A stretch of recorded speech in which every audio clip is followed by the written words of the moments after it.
Bonjour tout le monde. We're back today looking at another irregular RE verb, and that's going to be the verb mettre.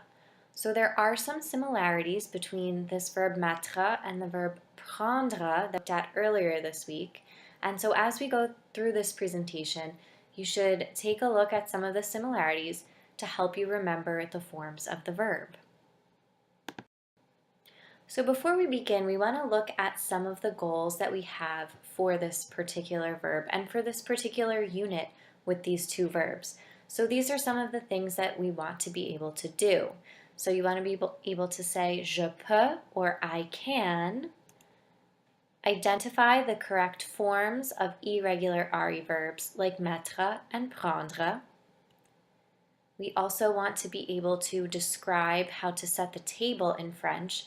So this one will make a little more sense once we understand the meaning of the verb mettre. And finally, we want to be able to apply the conjugations of the verb mettre to other new verbs that have mettre in its stem. So let's get started. Irregular RE verbs.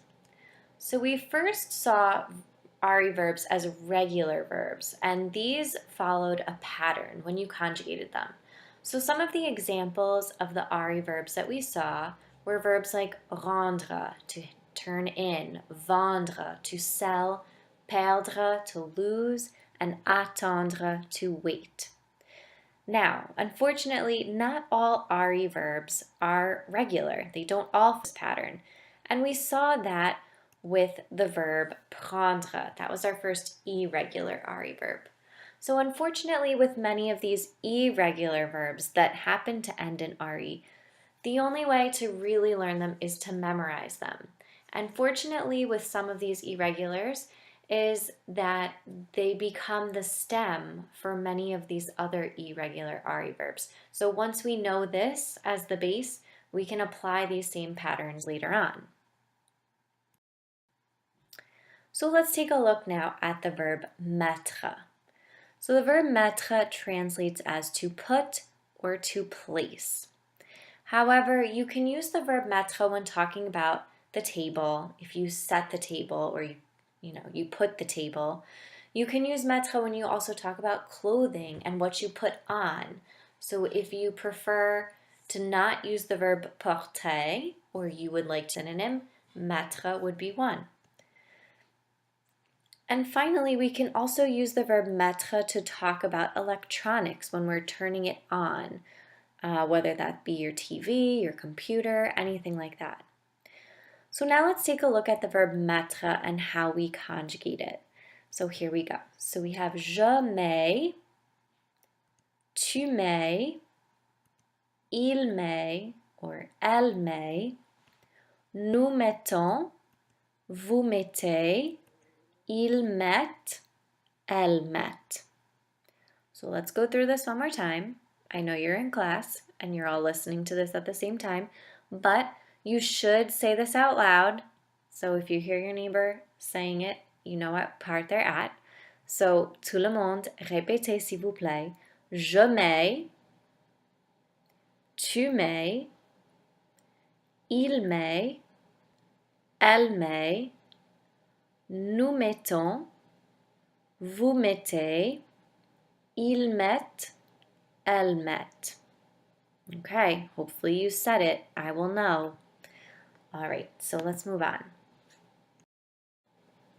Next, we have some other verbs that conjugate just like mettre because they have it in the stem.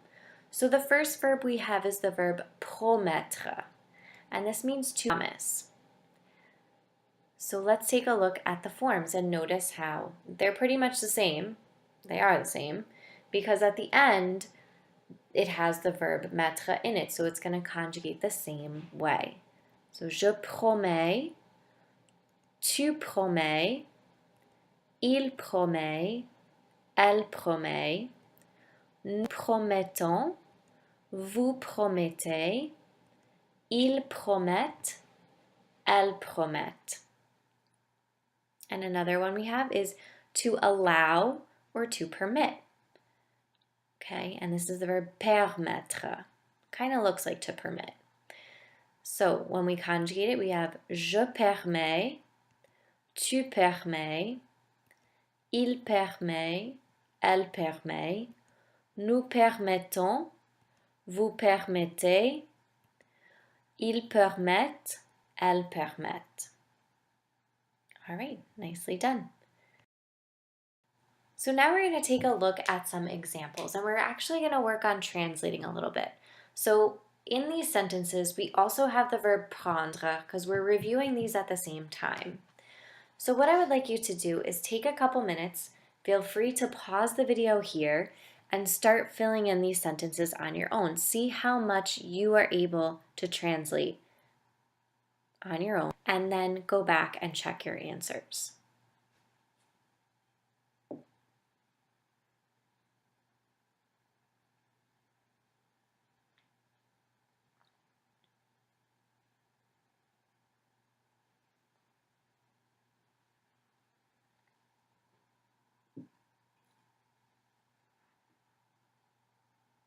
All right, so welcome back. So let's now take a look at your translations and see how you did. So the first one we have is je prends le dîner. Okay, so this is going to translate to I'm having dinner, or if you want to translate it literally, I'm taking dinner. But in English, when you say je prends le dîner, in English you'd really say I'm having dinner or I have dinner. Okay? Ensuite, we have elles prennent la voiture. Okay, so this means they are taking the car or they take the car. Next, we have nous mettons la table. We are setting the table, or we set the table. Remember that as we look at this present tense in French, it can translate to two things in English. So, for example, with nous mettons la table, it can be we are setting the table, like you're doing it right now, or we set the table. Okay. So in French, because we don't really use the ing as much, the present tense in French can translate to these two things in English. Next, we have j'apprends le français. I'm learning French. Elle promet à Pierre. She promises, or she is promising Pierre. Then we have nous comprenons la prof. We understand the teacher. So these were your practices. All right, so hopefully this video was helpful for you. We do have a practice worksheet, so if you have time, you can take a look at that today. Otherwise, great job. There are some other videos within this HyperDoc lesson today that will help you review with the verb mettre, and bonne chance on your next activity. Au revoir.